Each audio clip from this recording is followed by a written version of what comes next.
नमस्कार दोस्तों, welcome. HPSC ने असिस्टेंट प्रोफेसर कॉमर्स के लिए अपना सिलेबस डिस्क्लोज कर दिया है। तो एचपीएससी ने जो अपना सिलेबस है इसको अपनी वेबसाइट पे इसको डाल दिया है। एंड फाइनली एचपीएससी ने वही किया जो कि एचपीएससी ने 2019 में किया था। वो क्या था? 2019 में जब एचपीएससी ने असिस्टेंट प्रोफेसर के लिए अपना एग्ज़ाम किया तो उसने क्या किया कि अपने सिलेबस को कॉपी पेस्ट कर दिया from the syllabus of UGC net. अब 2024 में भी जब दोबारा से एचपीएससी अपना एग्जाम कर रहा है, so what HPSC has done कि जो यूजीसी का सिलेबस है for the commerce subject for code 08 वो एचपीएससी ने एग्जैक्टली कॉपी पेस्ट कर दिया है। Very nice.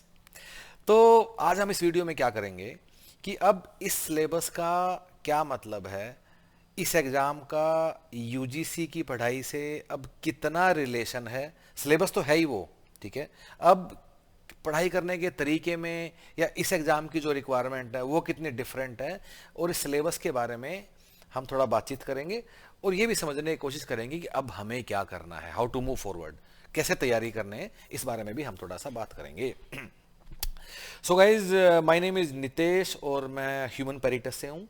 और हम लोग क्या करते हैं, we have been coaching you guys for last more than 10 years now for management and commerce subject. So इनमें ही हमारा एक्सपर्टीज़ है, मैनेजमेंट और कॉमर्स में, और इसी के आसपास जितने भी एग्जाम है वो हम लोग करते हैं।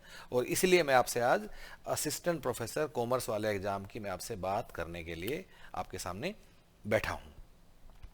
सो गाइज, एक बात तो बिल्कुल सिंपल है कि अब जो यूजीसी का पूरा जो एग्ज़ाम का सिलेबस है वो हमारे लिए रेलेवेंट है। जो यूजीसी के सवाल हैं वो भी हमारे लिए रेलेवेंट है, ये भी बात हम सब लोग एग्री करते हैं। अब कई बार थोड़ा बच्चे ये भी डिस्कस करते हैं कि डिफ़िकल्टी लेवल में कितना फ़र्क है। ये बात बिल्कुल ठीक है कि जो एचपीएससी का डिफ़िकल्टी लेवल है वो यूजीसी के लेवल से, स्पेशली जैसा पेपर यूजीसी का अब बनता है पिछले 4-5 साल से, जब से सीबीएसई ने टेक ओवर किया, उसके बाद एनटीए ने टेक ओवर किया। सो अब जिस डिफ़िकल्टी लेवल के सवाल बनते हैं वो थोड़े से अच्छे सवाल हैं, अच्छे डिफ़िकल्टी लेवल के सवाल होते हैं, और एचपीएससी का लेवल थोड़ा सा कम है। तो फिर इसके लिए अब हम कर क्या सकते हैं? अब गाइज, ये भी बात हमें समझनी होगी कि एचपीएससी का पेपर हर साल नहीं होता है। अब 19 में हुआ था और वो भी दूसरे सिलेबस के साथ हुआ था। इसका मतलब हमारे पास ऐसे हजारों सवालों की अवेलेबिलिटी नहीं है जिससे हम पूरा एक क्वेश्चन बैंक बना के सिर्फ एचपीएससी स्पेसिफिक ही हम उस सवाल को करते हम लोग चले जाएं। सो गाइज, अभी अपने पास बेस्ट ऑप्शन क्या है कि जो यूजीसी के जो कॉमर्स के पिछले 15 साल में जितने भी सवाल आए हैं, हमें एक एक सवाल को अच्छे से हमें समझ के कर लेना चाहिए। ऑफ कोर्स इसमें जो डिफिकल्टी लेवल है वो हल्का सा ज्यादा आप लोग गो थ्रू करोगे, but I am sure hard work will not kill you. लेकिन ये इतना इंश्योर करेगा कि उसके बाद एचपीएससी में हमें कोई दिक्कत नहीं होगी। और हल्का सा डिफरेंस है। सो अगर मैं इसको क्वांटिफाई करने की कोशिश करूं तो शायद एचपीएससी के लिए अगर मुझे 8x की पढ़ाई करनी है, यूजीसी के लिए 10x की पढ़ाई करनी है, इतना सा ही फर्क है। तो जो ये पिछले वाला 15 साल का एक एक सवाल हमें अगर करना है, इस बात से भी हम लोग एग्री करते हैं, और हमारे पास कोई ऑप्शन है भी नहीं तैयारी करने के लिए। To be very honest with you, आप उसके अलावा इसके अलावा कुछ कर भी नहीं सकते, ठीक है। लेकिन जो एचपीएससी का लेकिन जो यूजीसी के सवाल हैं, अब उनको ना सिर्फ हमें याद नहीं कर लेना है, सिर्फ उनके कीवर्ड को रटना नहीं है। वो क्यों? क्योंकि सवाल कभी रिपीट नहीं होता है, कॉन्सेप्ट रिपीट होता है। तो आपको ना सिमिलर सवाल मिलेगा, ऐसा नहीं है कि सेम ही सवाल एचपीएससी वाले उठा के यूजीसी वाला दे देंगे तो आपको लगेगा ये। लेकिन इतना भी श्योर है, अगर आप ये 15 साल के सवाल, ये कितने अप्रोक्सीमेटली 10-11 हजार सवाल बनते हैं, ये जो पिछले 15 साल में आपको दिखाई देंगे, ठीक है। सो जो ये 10-11 हजार सवाल हैं, अगर आप लोग ये अच्छे से कर लेते हो, सो दुनिया की कोई ताकत आपका सिलेक्शन होने से नहीं रोक सकती। In fact you can also get all India या इसको जो भी आप ऑल हरियाणा रैंक 1, आप जिस भी एग्जाम के लिए आप हम लोग बात कर रहे हैं, I can very confidently say about it. अगर आप एक एक सवाल, नहीं तो कोई हमारे पास आ जाओ, हमारा गुड़गांव में ऑफिस है, और आप हमें ये एक टेस्ट दे के दिखा दो कि मैंने एक एक सवाल कर लिया है, और हम आपको लिख के सर्टिफिकेट दे देंगे कि भाई हाँ, आपका एचपीएससी का प्रीलिम्स होने से कोई नहीं रोक सकता। अब बात आती है, लेकिन ये तो स्टोरी है सिर्फ प्रीलिम्स की, बट अबाउट मेंस। मेंस में तो अब आंसर लिखना पड़ेगा। इसका मतलब now story is more complex than UGC NET. So screening मैंने क्या बताया कि डिफिकल्टी लेवल हल्का सा कम है, लेकिन हमें तो मेंस भी देना है विद द सेम सिलेबस। और ऐसा तो नहीं है कि प्रीलिम्स देने से हमें कोई आधी नौकरी दे देगा। इट्स लाइक इससे अच्छा तो प्रीलिम्स नहीं हो, वो भी ओके है, राइट? नौकरी तो तभी मिलेगी जब मेंस भी हो जाएगा। इनफैक्ट मेंस का 87.5% वेटेज है in the final merit list, interview का 12.5% है। इसका मतलब मेंस के नंबर जो आपके 18 सवाल आएंगे उनमें से जो 15 करने होंगे वो ही डिसाइड करेंगे कि आपका सिलेक्शन होगा या नहीं होगा। सो गाइज, अब इस वाले जो ये वाला जो सिलेबस है, इसमें मेंस के लिए अब हम करें क्या, या क्या अब हम लोग कर सकते हैं, और कैसे मेंस की तैयारी डिफरेंट है प्रीलिम्स की। पहली बात, जो सिलेबस की बाउंड्री है वो बिल्कुल सेम है, लेकिन अब मेंस के लिए इंपॉर्टेंट क्या है कि आप कोई शॉर्टकट लगाए बिना, कोई कीवर्ड लगाए बिना आपको चीजों को समझना पड़ेगा।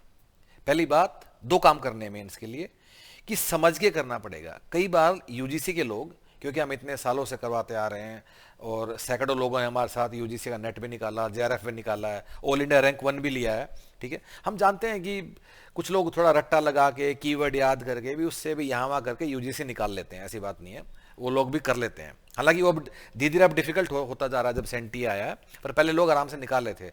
2014, 15, 16 में यूजीसी में थोड़े कीवर्ड याद करो आप निकाल लेते थे। लेकिन इसमें अब ये वाली अप्रोच काम नहीं करेगी, आपको चीजों को समझना ही पड़ेगा।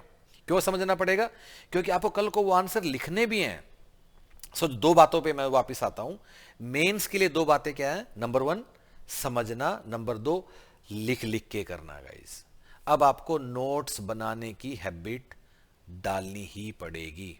कुछ भी पढ़ रहे हो, और नोट्स बनाने का मतलब ये नहीं कि now you are rewriting the books. Notes का मतलब है कुछ भी पढ़ा उसका हल्का हल्का बुलेट पॉइंट लिख लिया, उसका हल्का हल्के उसके नोट्स बना लिए, और इस तरह आपको इस चीज को उसको अप्रोच करना होगा।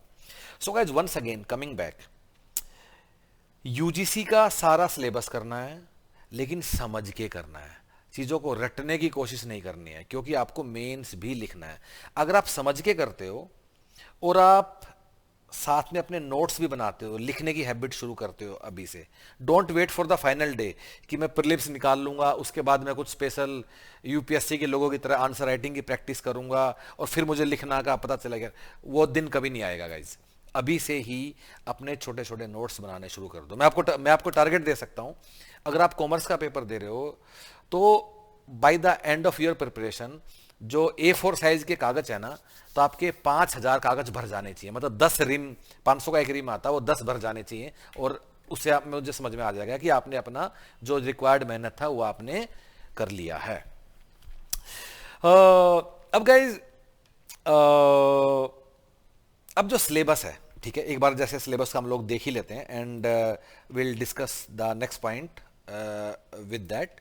तो हमारा ये एचपीएससी का वेबसाइट है, इस पे यहाँ सिलेबस पे क्लिक करोगे और another page will open up, और जैसे इस पेज पे आते हो यहाँ लिखा हुआ है 442024, और इस पे क्लिक करोगे, सेकेंड लिंक फॉर कॉमर्स, और आप सिलेबस यहाँ जाके आप खोल लोगे, और आपको ये सिलेबस गंदे से मतलब ठीक से दिख भी नहीं रहा है, तो आपने यहाँ ये सिलेबस है जो कि यूजीसी का कॉपी पेस्ट है, और आपके सामने ये सिलेबस दिखाई दे रहा है, ठीक है।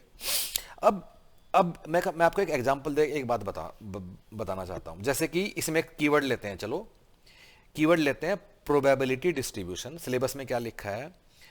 प्रोबेबिलिटी डिस्ट्रीब्यूशन, आगे बाइनोमियल, पॉइंजो एंड नॉर्मल डिस्ट्रीब्यूशन, ये सिलेबस में कीवर्ड लिख दिया है।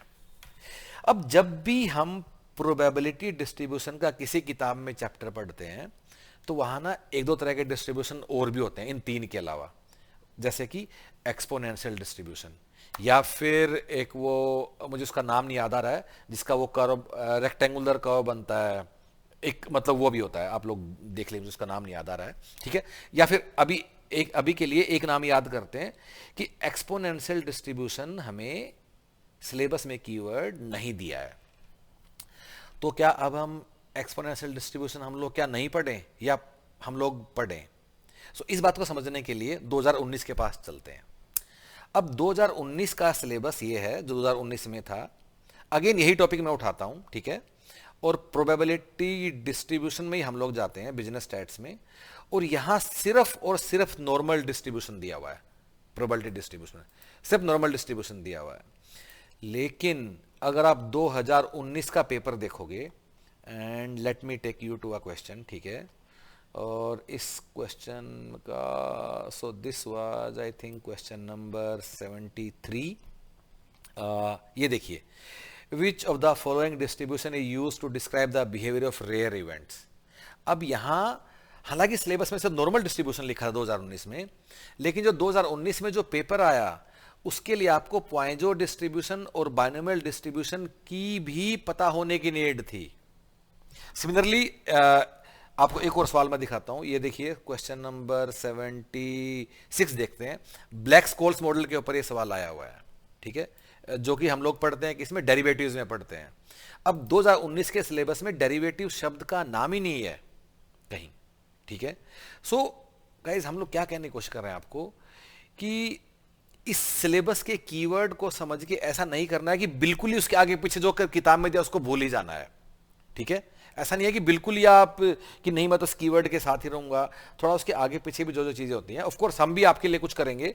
So what we are going to do, हम ना एक सब्जेक्ट वाइड कुछ कुछ वीडियोस बनाएंगे और उसको हम लोग यूट्यूब पे डालते रहेंगे। इनफैक्ट मेरी आपको ये सलाह कि आप राइट नाउ इस वाले यूट्यूब चैनल को आप सब्सक्राइब भी कर लीजिए। Take 5 seconds to do that. 5 4 3 2 1। I hope आपने कर लिया होगा। तो आगे भी हम सब्जेक्ट वाइज कुछ कुछ ऐसे ऐसे वीडियोस मतलब डालेंगे स्पेशली। सो आइडिया इज कि जो बाउंड्री ऑफ सिलेबस है उसको भी हमें थोड़ा थोड़ा आगे समझना होगा कि उसको उसके आसपास भी कुछ कुछ सवाल पूछता है, और मेरे पास और भी सवाल है दिखाने के लिए। इनफैक्ट अपनी बात बताने के लिए मैं आपको एक दो एग्जाम्पल दे देता हूँ 19 वाले पेपर से। बाय द वे 19 वाला पेपर भी हम यूट्यूब पे सोल्व करके डालने वाले हैं। तो जो बात मैं बताने की कोशिश कर रहा हूँ ताकि ज़्यादा एग्जाम्पल दूंगा तो तभी आपको समझ में आएगा कि क्या, जैसे ये वाला सवाल है 2019 में आया, यील्ड टू मैच्योरिटी के ऊपर सवाल आया है। अब 2019 में देखोगे तो ये जो सवाल कहाँ से है, there is a topic valuation of bonds. Valuation bond का नाम ही नहीं है 2019 वाले टॉपिक में। सीधा एफएम शुरू ही कहाँ से होता है, 2019 का एफएम देखो, capital structure, financial leverage, cost of capital, capital budgeting, और ये देखिए। सो वैल्यूएशन ऑफ बॉन्ड, इनफैक्ट यहाँ तो वो भी नहीं लिखा इंट्रोडक्शन टू एफएम या तुम्हारा valuation, time value of money, annuity, ये सब दिया ही नहीं है। इसका मतलब नहीं इसके सवाल नहीं आए हैं गाइज। अब 19 में एक दूसरा सवाल भी मैं आपको दिखा देता हूँ। एक एन्यूटी के ऊपर भी सवाल आया हुआ है, एक आई थिंक क्वेश्चन नंबर 70। अभी देखिए ये सिलेबस में लिखा ही नहीं हुआ है, फिर भी सवाल आया हुआ है। प्रेजेंट वैल्यू ऑफ एन्यूटी के ऊपर एक सवाल आया है। So what I am trying to say कि सिलेबस की बाउंड्री को भी ना थोड़ा इंटेलिजेंटली समझना है। अब ये सब बातें मैं इसलिए बोल रहा हूं कि ना एचपीएससी का एग्जाम यूजीसी की तरह नहीं है कि जिससे सिर्फ आपको एलिजिबिलिटी मिलेगी और फिर नौकरी के लिए धक्के खाने पड़ेंगे। नहीं, एचपीएससी तो नौकरी दे रहा है, सिर्फ एलिजिबिलिटी नहीं दे रहा है। तो इसके लिए लोग ज़्यादा मेहनत करेंगे, ज़्यादा लोग इंटरेस्टेड होंगे और ज़्यादा इसके लिए कंपटीशन होने वाला है। सिर्फ इतना ही नहीं, क्योंकि इसकी उम्र 42 साल है, इसका मतलब बड़े सारे लोग अपनी सरकारी नौकरी की और भी officer, gazetted officer with Haryana सरकार, उसकी इच्छा पूरी करना चाहेंगे। आपके जाओगे आपको मिलेंगे जो 3-3 बच्चों के पिताजी हैं और वो भी या माताजी हैं 3-3 बच्चों की, वो भी सोच रहे हैं कि हाँ भाई ठीक है मैं अपना ये पुराना सपना पूरा कर लेती हूँ, जो 10-10 साल से नेट निकाल के बैठे हैं। So you are going to see a very good competition. इसलिए आप लोगों से रिक्वेस्ट है कि आप लोगों को अब सीरियसली पढ़ाई करना होगा। सीरियसली पढ़ाई करने का मतलब क्या है? सीरियसली पढ़ाई करने का मतलब ये है कि जो ये शॉर्टकट होते हैं, जैसे कि मैं यूट्यूब पे एक मैराथन क्लास देख लूँ। आपने ऐसा कल्चर आपने देखा हुआ कि फाइनेंशियल मैनेजमेंट पढ़ लेते हैं, एक मैराथन क्लास जो 3 घंटे की पूरा एफएम करा देगी। या फिर यूट्यूब पे आप जाओगे कि मोस्ट इंपोर्टेंट क्वेश्चन की एक क्लास होगी कि short question, most important question. अगर आप ये सब कर रहे हो तो सिलेक्शन होने की प्रोबेबिलिटी के लिए फिर पेपर आउट ही करवाना पड़ेगा, और कोई ऑप्शन नहीं है। ऊपर से क्योंकि सब्जेक्टिव भी है, आपको लिखना भी पड़ेगा। There is no other option. जो ट्रेडिशनल पढ़ाई करने का तरीका है, अपनी किताब लेके सिस्टमेटिकली आपको पूरा कोर्स ही करना पड़ेगा। अगर आप ह्यूमन पैरेटस के साथ एनरोल करते हो तो क्या होगा आपके साथ, एक बार जरा उस पर विचार कर लेते हैं। अगर आप हमारे साथ एनरोल करते हो, हम आपको एक यूजर नेम और पासवर्ड देंगे, आपके घर भी कुछ कुछ भेजेंगे, प्रिंटेड बुक्स वगैरह, वो एक अलग बात है। तो पूरा सिस्टमेटिकली हमने इस कोर्स को पूरा बनाया हुआ है, एक कीवर्ड को लेके। जैसे कि मैं चला जाता हूं, मान लो मैनेजरियल स्टैट्स के अंदर चला जाता हूं, ठीक है। अब आप जैसे लॉगिन करोगे, आपको पूरा स्टैट्स का पूरा कोर्स दिखाई देगा, एक एक कीवर्ड, ठीक है। अब किसी भी कीवर्ड के अंदर चले जाते हैं, so let us go into may be probability distribution के अंदर ही चले जाते हैं गाइज। अंदर जाके आपको 3 चीजें दिखाई देंगी। नंबर 1, प्रोबेबिलिटी डिस्ट्रीब्यूशन के ऊपर ही एक specific class, a video class, जहां अच्छे से टीचर ने पूरे टॉपिक को क्लास में कवर करवाया होगा, only on this topic which is probability distribution. इसके बाद इसी के ऊपर पूरा कंटेंट भी। तो आपको किताब के लिए भी यहां वहां कहीं नहीं जाना है, 100% कंटेंट, और आपको इसी को रेफर, और बड़ा अच्छे समझाया है, आपको चीजें समझ में भी आएंगी विद इलस्ट्रेशंस, क्योंकि कल को आपको लिखना भी है। और फिर तो प्रोबेबिलिटी डिस्ट्रीब्यूशन की क्लास, फिर उसी की पूरा कंटेंट, उसके बाद उसी के सवाल, और सवाल कौन से, पिछले सालों के ही सवाल। जैसे कॉमर्स में जुलाई 2016 में आया सवाल विद डिटेल्ड एक्सप्लेनेशन, हर एक सवाल। कोई भी सवाल किसी भी एग्जाम में आया 2009 के बाद, ये मैनेजमेंट में दिसंबर 2013 में आया, ये वाला सवाल अगस्त 2016 में आया, ये वाला सवाल लेट मी सी कॉमर्स दिसंबर 2022 में आया। Again every question with not only answer but detailed explanation. So कोई पर्टिकुलर कीवर्ड उठाया, उसी के हमने क्लास की, उसी के हमने ई बुक देखा, और उसी के हमने सवाल लगाए। So guys, this is the amazing learning management system. अब आप सब लोग काफ़ी समझदार हो। इनफैक्ट आप में से काफ़ी लोगों ने नेट जेआरएफ भी निकाला हुआ है, जो इस एग्जाम को आप अप्लाई करोगे। आपके पास खूब सारे रिसोर्सेज हैं, बुक्स हैं, कोचिंग है, यूट्यूब है, वीडियो है, सब कुछ आपके पास है।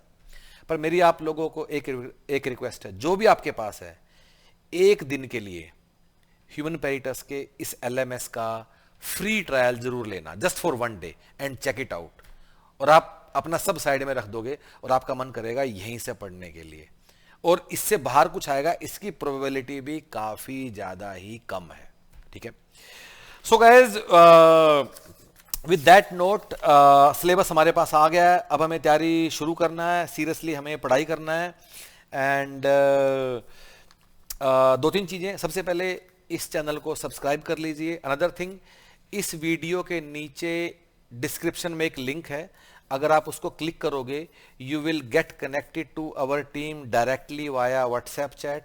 Gate connected and do let us know whatever you feel like. WhatsApp chat से आप कनेक्ट हो जाइए, और फिर कुछ भी है हमारी टीम से आप डिस्कस कर सकते हो।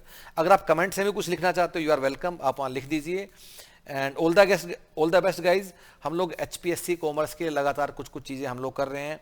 हम एक मेंस के लिए टेस्ट सीरीज ही बना रहे हैं, जिसमें आपके घर पेपर बेस्ड एग्जाम होगा, आपके घर पे ही होगा, वो सब भी कुछ हम लोग आपके लिए कर रहे हैं।